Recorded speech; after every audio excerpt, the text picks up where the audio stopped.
no nosso quadro O Direito é Todo Seu.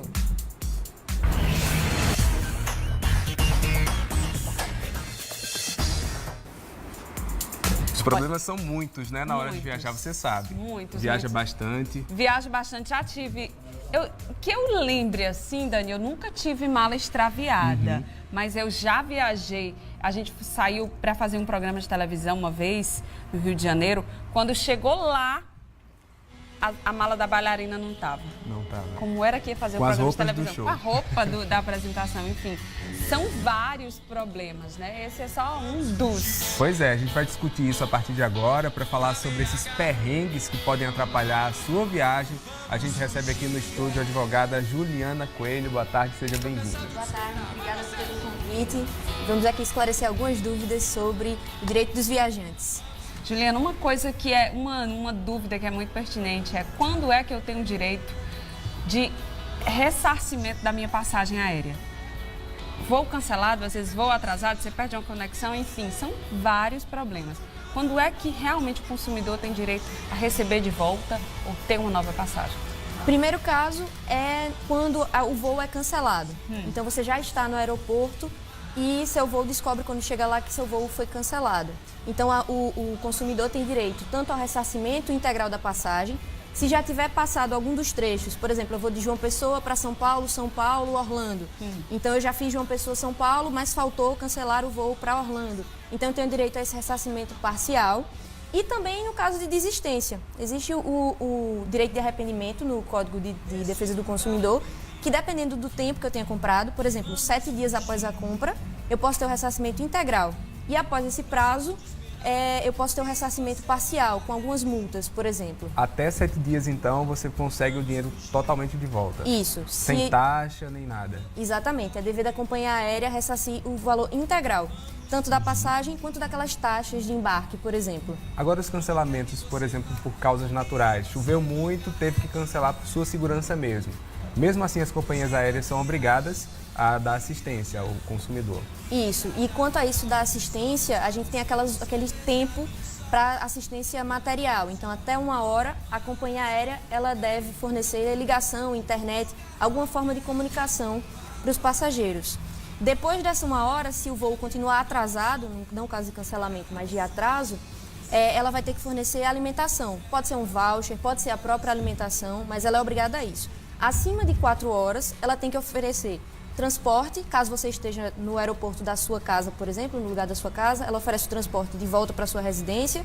E se você estiver em outro aeroporto, ela vai oferecer uma acomodação e o transporte para ir para essa acomodação e para voltar para o próximo voo. Essas regras todas aí também se aplicam ao ônibus? A passagem de ônibus? Sem dúvida. É a todo tipo de transporte. A diferença é que para os transportes aéreos existem resoluções da ANAC. Sim. Então, às vezes tem umas diferençazinhas por causa da resolução da ANAC. Mas as regras gerais, essas que eu estou falando, são aplicáveis sim aos transportes rodoviários. A gente está falando de transtornos imediatos, mas tem as consequências. Por exemplo, Samia tinha um show e esse show vai ser atrasado ou cancelado por isso. Você de casa tem um trabalho nesse local de destino, não pôde comparecer. E aí lhe gera um prejuízo, pode ser com hospedagem também, que você já tinha programado nesse lugar. O que fazer diante dessa situação? A primeira coisa é que a companhia aérea tem responsabilidade quanto a esses fortuitos que acontecem. Então, se você teve um prejuízo decorrente desse transtorno, desse atraso, desse cancelamento, você deve procurar ou o PROCON para tentar resolver essa situação. Primeiro, procurar a companhia aérea, né, explicar o que aconteceu. Se não houver essa resolução, o PROCON. E, caso ainda assim não haja nenhuma resolução possível, procurar a justiça mesmo para ressarcir esses prejuízos, tanto materiais quanto morais, por exemplo. Se eu quiser, então, no caso de atraso de voo, que eu vá perder um compromisso por conta desse atraso, se eu quiser cancelar minha passagem, comprar outra em outra companhia, eu estou no meu direito? Está totalmente no seu direito. É dever da companhia aérea lhe informar qual o próximo voo, seja dela, seja de outra companhia aérea, para que você chegue ao seu destino que você comprou a passagem anteriormente. A gente fez uma pesquisa bem rápida na internet e os casos chegaram assim numa velocidade impressionante. Numa pesquisa rápida que a gente fez, a gente tem a tela aí, ó. A maioria de João Pessoa, com idade entre 18 e 34 anos. 43% disseram que dos que participaram da pesquisa, disseram já ter sofrido com algum transtorno em viagens e 57% disseram que não. É quase metade ali, é muita gente que já enfrentou algum tipo de transtorno. Vocês, como advogados, recebem muito essas demandas? Bastante. A gente recebe bastante essas demandas, principalmente em voos internacionais, que como eles têm protocolos mais rígidos, geralmente acontece bastante atraso em voos internacionais. Qual é a especificidade desse voo internacional? O voo internacional ele é regulamentado por uma convenção internacional, que chama Convenção de Varsóvia. Então, se aplica o Código de Defesa do Consumidor, mas principalmente essa convenção. Então, por exemplo, essa convenção vai tratar dos percentuais para ressarcimento. Então, fica lá registrado que, se você tiver um extravio de mala, por exemplo, o valor máximo de ressarcimento que você vai conseguir são 1.200 euros. E também há o tabelamento de dano moral, que, se eu não estou enganada, é até 5.000 euros. Então, o voo internacional não é o Código do Consumidor brasileiro que vai vigorar, não, né? Isso, vai ser com base nessa convenção. Nos casos nacionais, o Código de Defesa do Consumidor, ele não prevê esse tabelamento. Então, vai depender do dano que você sofreu efetivamente. Entendi. A gente tem algumas, nós pedimos aí nas nossas redes sociais também, que as pessoas mandassem histórias, né? E foram várias. Eu vou ler uma pequenininha aqui, foram grandes, ó. Teve gente aqui que teve prejuízo de 20 mil reais com passagem. Teve uma aqui que eu li e aí eu vou relatar para você. Ela programou uma viagem com o noivo e os sogros. Ela disse aqui, ó, viajamos em voos diferentes, eles embarcaram e pouco tempo depois eu fui comunicada sobre o cancelamento do meu voo, ou seja, eles iam antes e ela ia tipo 20 minutos depois. Só que quando ela entrou no voo, aí ela disse, a companhia me direcionou a um hotel, depois só pôde embarcar no dia seguinte. Ela entrou no voo e foi comunicada que o voo tinha sido cancelado por conta de um defeito na aeronave. Como havia ficado com a mala dele, e o pior, ele tinha franquia de bagagem e ela não. Então, ela deu a mala dela para ele levar e ficou com a dele. Olha o transtorno. Ela ficou um dia em Recife com a roupa do corpo e ele lá em Noronha também com a mala dela. Enfim, foi um transtorno absurdo. Ela disse, perdemos um dia inteiro de passeios que já havíamos pago e tivemos que reorganizar todo o cronograma, aumentando 2 dias de estadia não planejados financeiramente para fazer tudo que queríamos. É um transtorno muito grande, né? Isso é um transtorno enorme e a companhia aérea, ela é responsável por esses casos de manutenção na aeronave, porque é a obrigação da companhia programar essas manutenções. Então, esse transtorno poderia e deveria, na realidade, ser ressarcido pela companhia aérea. Não sendo ressarcido, além do ressarcimento, assim, eu acho que chega uma hora que já ultrapassa tudo isso, ultrapassa essas questões financeiras, mas dá direito a um dano moral, alguma coisa assim? Porque, na verdade, foi um transtorno muito grande para 2 famílias. Com certeza. Nesses casos, além do prejuízo material, deve haver o ressarcimento do dano moral proporcional ao que foi sofrido. E aí, geralmente, o magistrado que vai arbitrar, analisando as circunstâncias ali do caso. Entendi. Vamos falar especificamente do extravio de malas. A Natália Moraes mandou aqui que teve 5 malas extraviadas em uma única viagem. Imagina o transtorno.